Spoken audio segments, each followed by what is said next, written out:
Hello and welcome back to Seaside Garage. I got great news about the 123. Really great news actually. And then I also have some pretty bad news.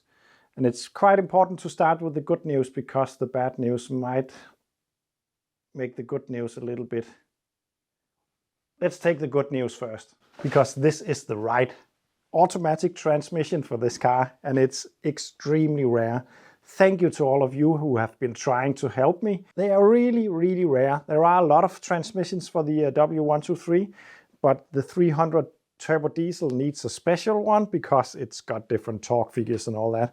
So this is a 722.315, and this is exactly the right one.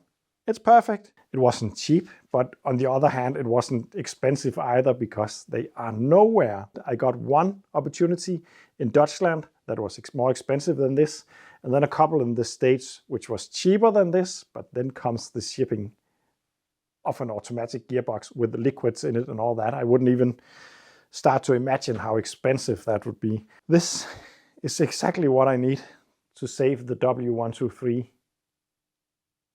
Or is it? Because unfortunately, I really have some bad news about this car that might make buying the gearbox and driving for 5 hours to get it seem a little bit stupid. And to be honest, it is. This car is rusty. I have told you guys about that before. I even asked you politely to stop telling me that it was rusty because I know, but it's on another level, unfortunately. I have been looking at it slightly with a hammer before picking up the gearbox, found rust, severe rust, but everything seemed to be something that I could fix. Unfortunately, I found more and more and more and more, so the mountain of work needed to be done on this car was growing. And then I found out that most of the stuff that I actually thought was solid is also gone. Take a look at this. This is an upside down cabriolet.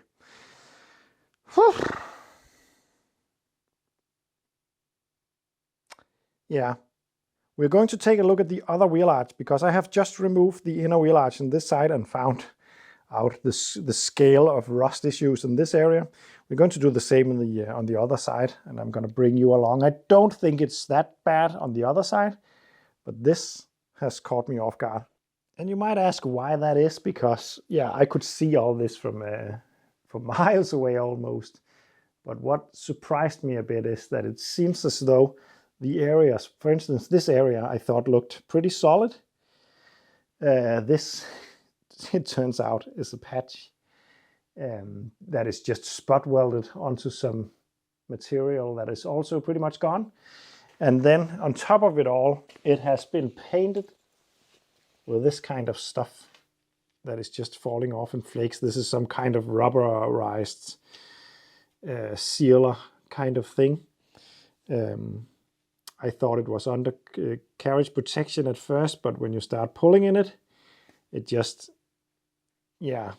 And this is crazy to see because this car is actually still MOT'd. Even though it's MOT'd and actually got number plates on it at the moment, it's important to stress for me that you are not allowed to drive a car that is not safe to use, and this one is not safe, so I'm going to take off the number plates straight away. But yeah, I did look at all this except this area because it had a cover on it, and I noticed this down here, and it was severe but doable. It's not that bad, it's just the flaw. But as you can see, after pulling off all that rubber, it is patches upon patches upon patches. And this area up here, which I thought was all right, is also patch work. And it's let go up there as well. You can see the kind of stuff that is glued all over the place up there. Most likely there are no material underneath that up there as well. In here, you can also see that it's not connected to the sill. It's all really bad, but what is even worse than this is this in here. It's going to be difficult to film. Right there is the jack support, a beam that comes down the A-pillar. You might be able to see that it's actually not attached to the pipe in the bottom end, on the front end at least, and the rear it is. which is quite severe because currently it's actually resting on that spot. I wouldn't advise to lift the car like this if the seal wasn't completely crumpled like mine, but it doesn't really matter. But it is resting on that and still not touching in there, so it hasn't collapsed. That's a positive thing, but it's just about to do that. This rust is really severe. Let me show you something really scary. You will notice that it moves independently. It's no longer connected, and it's pretty much collapsed, to be honest. This is really bad and really serious rust. I didn't have to tell you that, did I? But is this fixable? It is, and I have seen people do this kind of work before. It is possible, but I would say it needs pretty much a complete strip down to be done correctly, at least. And I am pretty sure this is not the only problematic area. Actually, I found a couple. Let's go underneath the car in the rear end. Try to ignore all the leaks. It's not that important right now. Up there you can see that rubberized paint once again. Let me just get a hammer. Look at that.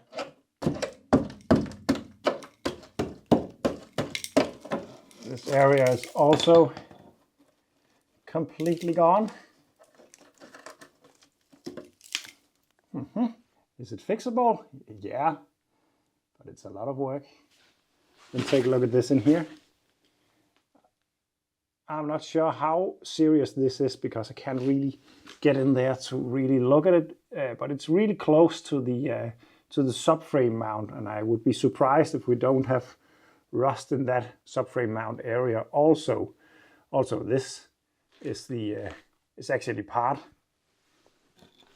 of the subframe mount.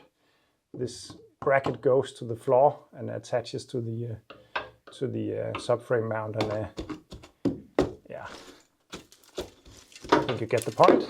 It's pretty much disconnected right there. Once again, we got that rubberized paint. I should have known, and I did know, but this is way worse than I had imagined.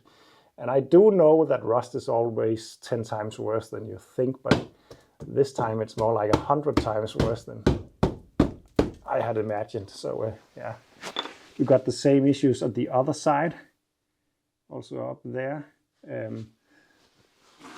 And then we got less serious rust areas. This was some of the rust that I saw to begin with. Once again, this is repairs that has been done poorly.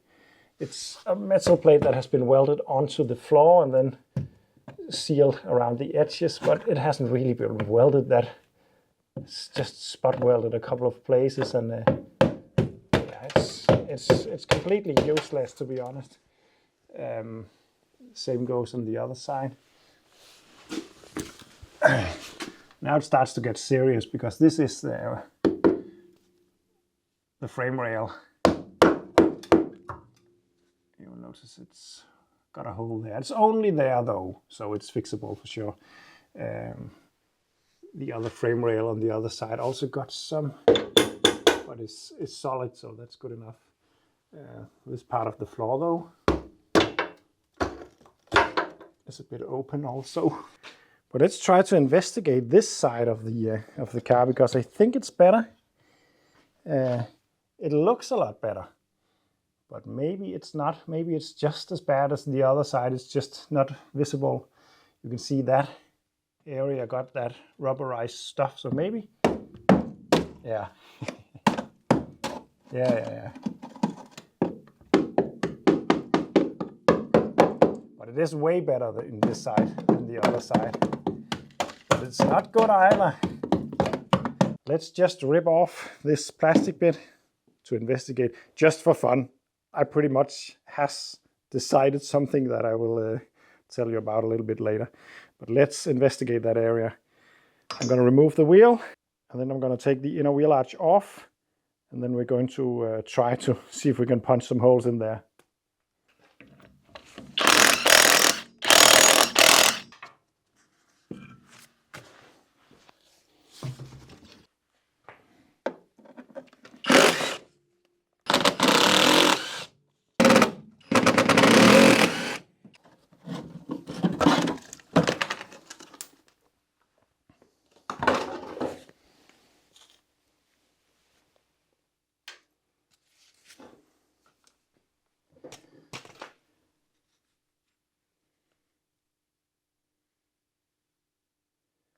So to be honest, it's better than expected in here. It doesn't really change much though, because the other side won't be fixed by this side being better.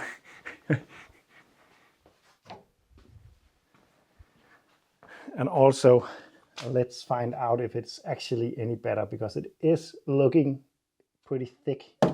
Yeah. There's nothing here. It is that rubber stuff again. And I was not in doubt when I saw this that work has been done on this. I just assumed that the work was done in a good fashion, but this has just covered up crap. I'm not even sure that welding has been going on in this area. It's just been painted with this rubber stuff on top of metal, or lack thereof, maybe even. This is really a crappy solution, and also this rubber material is most likely the reason why it's this bad, because this has been a moisture trap.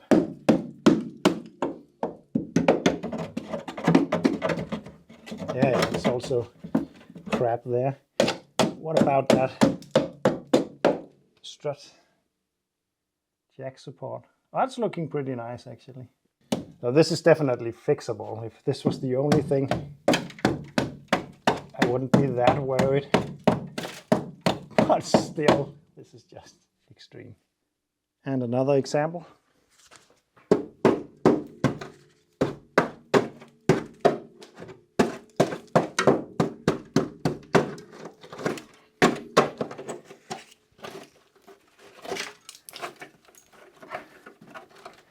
I don't think I need to show you more.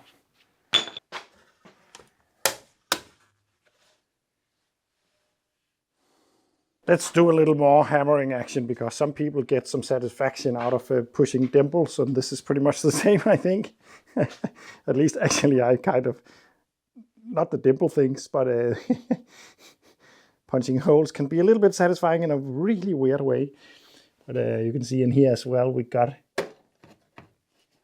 complete. Yeah, it's just again that, it's just that rubber crap once again. That is just looking okay from a distance, and then it's just covering up so much crap. Yeah, there's nothing back there behind it. It's completely open. Okay, so the inner seal is looking better than expected. That's nice. So I just want to show you what started this process of realizing how bad the rust was. I got home yesterday with the new transmission, all happy. And then I just started to look a bit underneath here. I actually saw this the first day I got it. Not the scale of it right now, but I saw the rust down here. But this is just also spiraling out of control.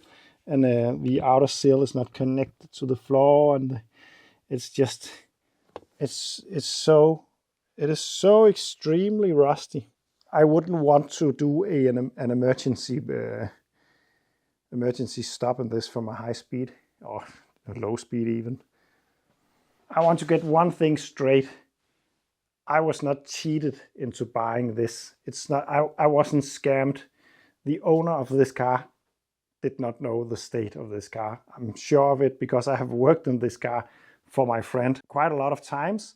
I have told him that I saw stuff that I would investigate if it was my car because of rust.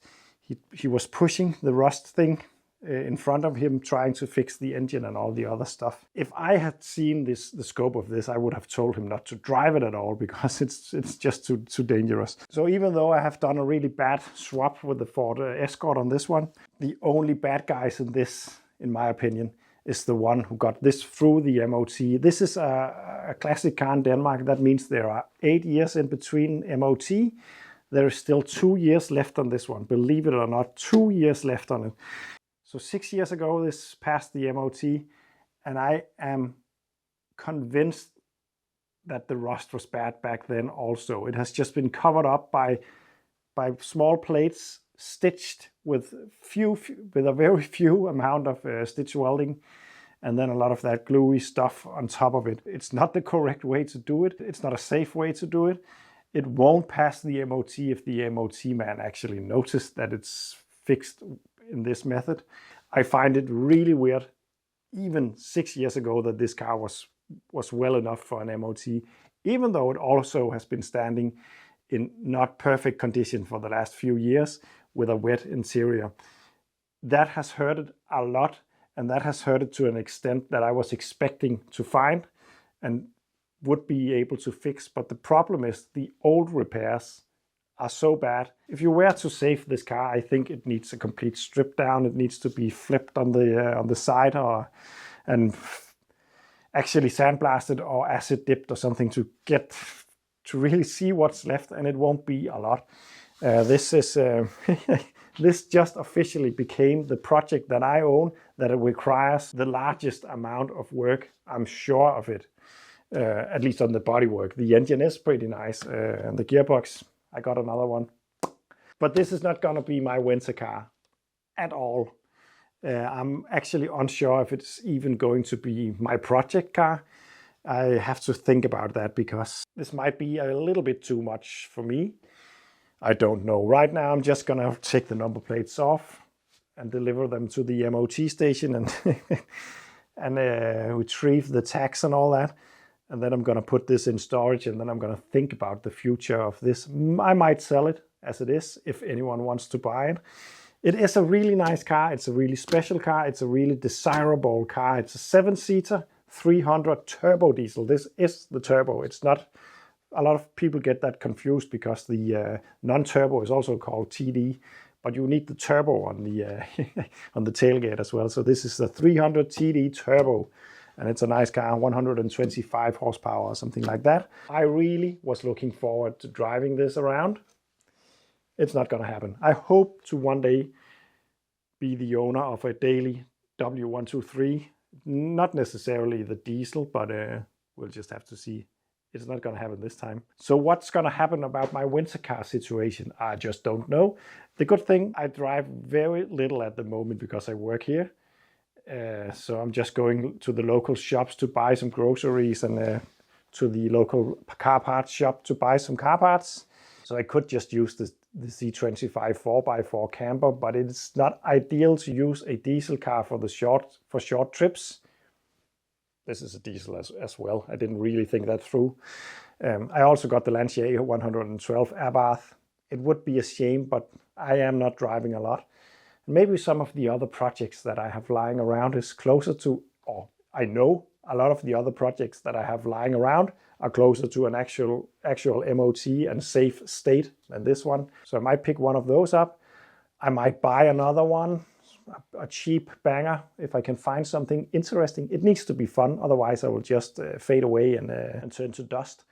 I might even swap this for something else, maybe a Ford Escort. Thank you for watching, and I'm sorry to say that this is going to be... I'm not giving up on this project just yet, but I'm just about to, and I'm giving up on the plans that I have for it at least. And yes, I should have looked more thorough on this car before finding that gearbox. I just had the feeling I had to focus on some bits of this car to get it back on the road and then not get overwhelmed about the amount of work. And I was pretty sure that I knew that the rust work was going to be a big task, but it's just turned out to be way, way, way, way worse because I'm going to fix somebody else's mistakes. Yeah, thank you for watching and see you in the next one.